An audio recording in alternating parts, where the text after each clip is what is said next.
जय हिंद दोस्तों, आप सभी का स्वागत है IQ टेस्ट एजुकेशन चैनल पर।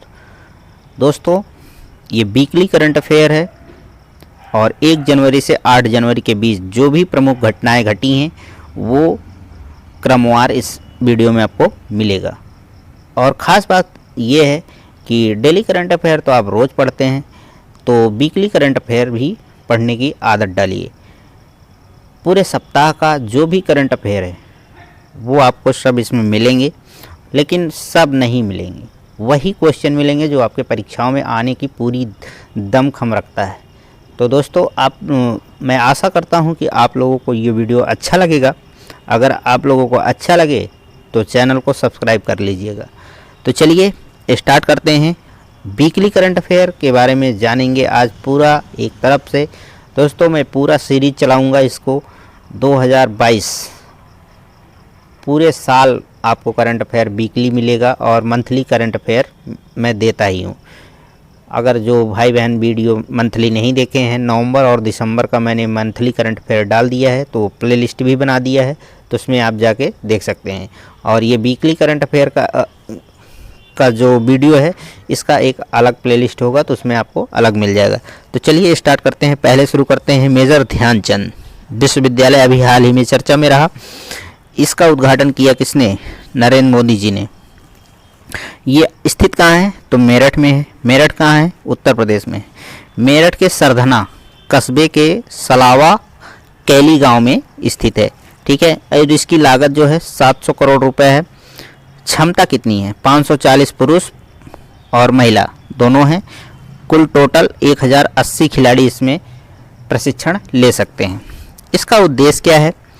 तो खेल संस्कृति को बढ़ावा देना और देश के हर हिस्से में विश्वस्तरीय खेल अवसंरचना स्थापित करना। आगे चलते हैं। रानी बेलू नाचियार, ये अभी हाल ही में चर्चा में रही और ये क्वेश्चन आपको पूरी तरह से दमखम रखता है आपकी परीक्षा में आने का। आप हिस्ट्री बहुत पढ़े होंगे, लेकिन रानी बेलू नाचियार की कहानी आपको नहीं मिली होगी। लेकिन प्रधानमंत्री नरेंद्र मोदी जी ने इनको याद किया इनके जन्मदिन पर, तो ये इनके बारे में थोड़ा सा जानेंगे। शिवगंगई की रानी थी ये, रामनाथपुरम की राजकुमारी थी। ठीक है। रानी कहाँ की थी? शिवगंगई की थी। और राजकुमारी कहाँ थी?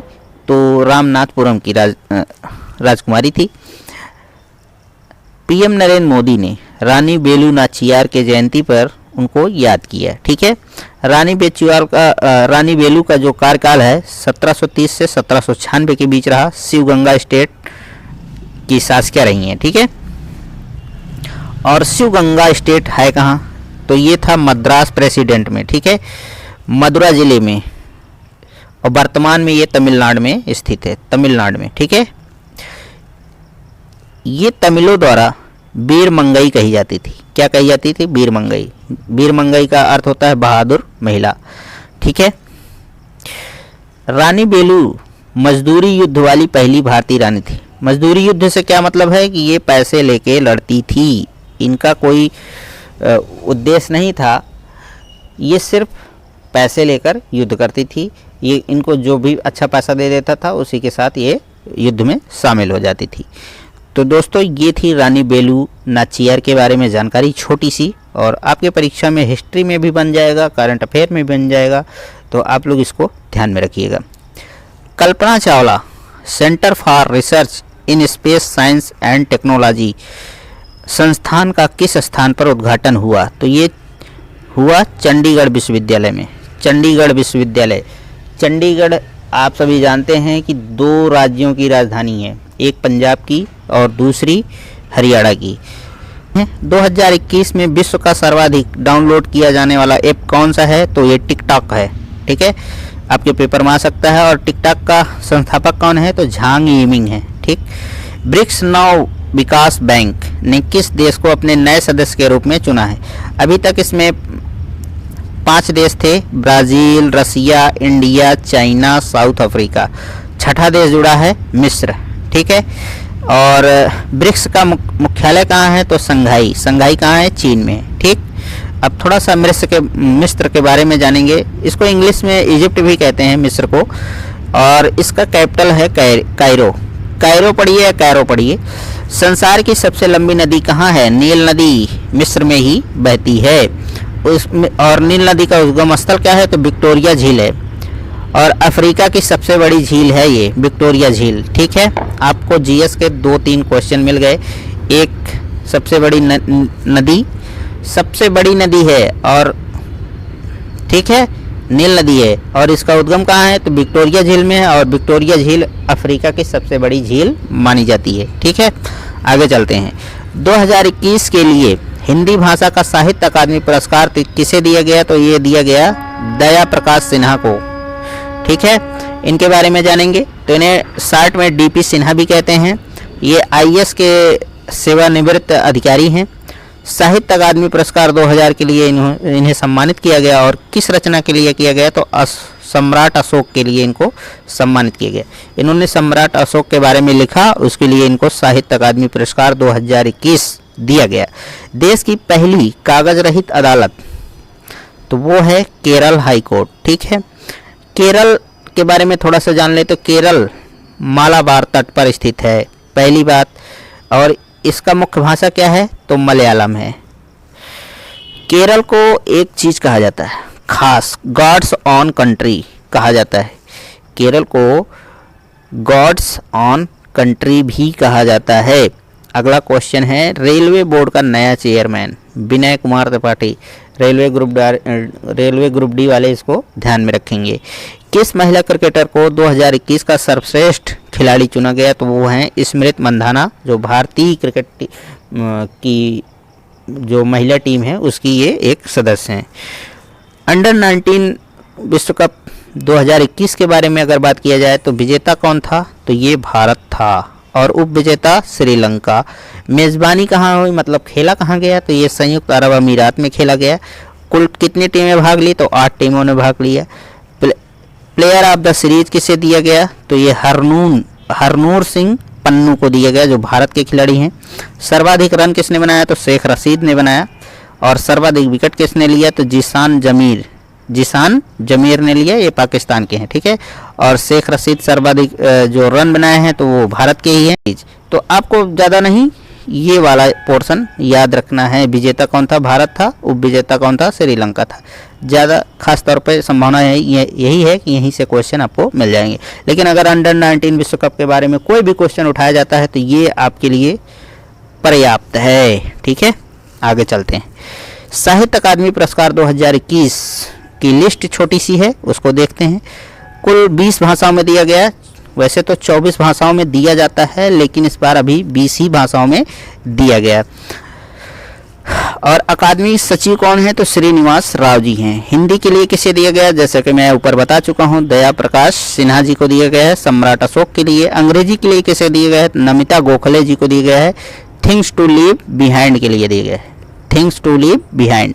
पंजाबी भाषा के लिए किसको दिया गया है? तो खालिद हुसैन को दिया गया है, सुलाम दा सालाण के लेखन के लिए। ठीक है, ये इनकी रचना है, सुलाम दा सालाण।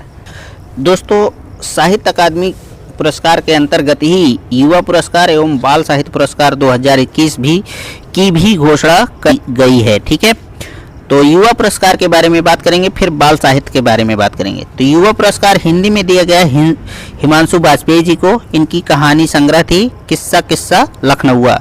और अंग्रेजी में दिया गया मेघा मजुमदार को। उपन्यास था अ बर्निंग। ठीक है, उर्दू में दिया गया उमर फरहत को। इनका काव्य संग्रह था ज़मीन जाद। और पंजाबी में दिया गया वीर देविंदर सिंह जी को। इनका निबंध संग्रह था पा दे पैलाम। ठीक है, और बाल साहित्य 2021 के लिए पुरस्कार दिया गया हिंदी में देवेंद्र मेवाड़ी को। किसको दिया गया? देवेंद्र मेवाड़ी को। इनका नाटक संग्रह था नाटक में विज्ञान। और अंग्रेजी में अनीता बच्छरजनी को दिया गया है अमृत शेरगिल, ये इनकी रचना है, जीवनी है। Amrit Shergil rebel with the paint brush. और उर्दू के लिए दिया गया है कौसर सिद्दीकी जी को। कविता संग्रह इनका चराग फूलों के। ठीक है दोस्तों, ये था पुरस्कार, साहित्य अकादमी पुरस्कार, युवा पुरस्कार और बाल साहित्य पुरस्कार। और ये आपके पेपर में आते हैं, इसको ध्यान में रखिएगा। ठीक है, आगे चलते हैं। सावरा कुड्डू जल विद्युत परियोजना किस राज्य में स्थापित किया गया? तो ये हिमाचल प्रदेश में किया गया। देश का पहला एलपीजी युक्त और धुआं मुक्त राज्य कौन बना? तो वो हिमाचल प्रदेश ही बना है। हिमाचल प्रदेश के पास कितनी राजधानियां हैं? तो 2 राजधानियां हैं, एक शिमला है, दूसरा धर्मशाला है। अगला, राष्ट्रीय स्वच्छ गंगा मिशन के नए महानिदेशक किसे बनाया गया है? तो इनको बनाया गया श्री जी अशोक कुमार। ये इम्पोर्टेंट है। इन्हें the rain man of India के नाम से जाना जाता है। किसे? श्री जी अशोक कुमार जी को। जल शक्ति मंत्रालय में पेयजल और स्वच्छता विभाग के जो सचिव के रूप में किसे नियुक्त किया गया? तो सुश्री बिनी महाजन जी को ये पद दिया गया। ठीक है। हार्टफुलनेस इंटरनेशनल योग अकादमी की आधारशिला कहाँ रखी गई थी? वो रखी गई हैदराबाद। हैदराबाद कहाँ है? तेलंगाना में है। और आयुष मंत्री कौन हैं? तो सर्बानंद सोनोवाल जी हैं।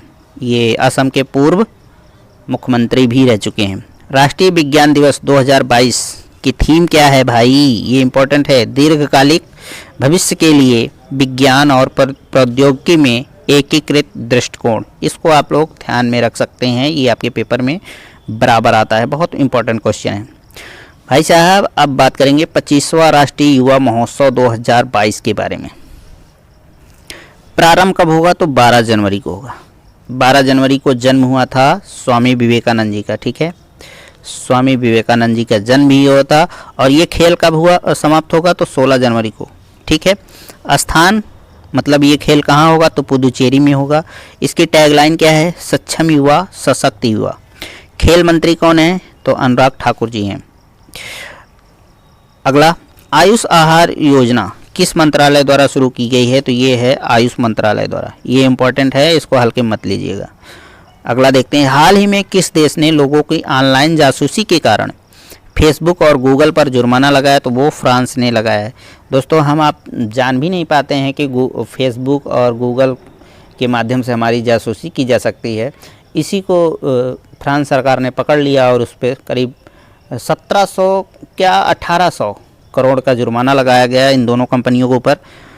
और आज का लास्ट क्वेश्चन है, पाकिस्तान सुप्रीम कोर्ट की पहली महिला जज आयशा मलिक। ये इम्पोर्टेंट है, आपके पड़ोसी देश है ना, तो यहाँ से क्वेश्चन आपके बन जाएंगे पेपर में। तो आयशा मलिक जी हैं पाकिस्तान सुप्रीम कोर्ट की पहली महिला जज। तो दोस्तों, ये था आज का वीकली करंट अफेयर। आपको कैसा लगा इसके बारे में हमें ज़रूर बताइएगा कमेंट के माध्यम से।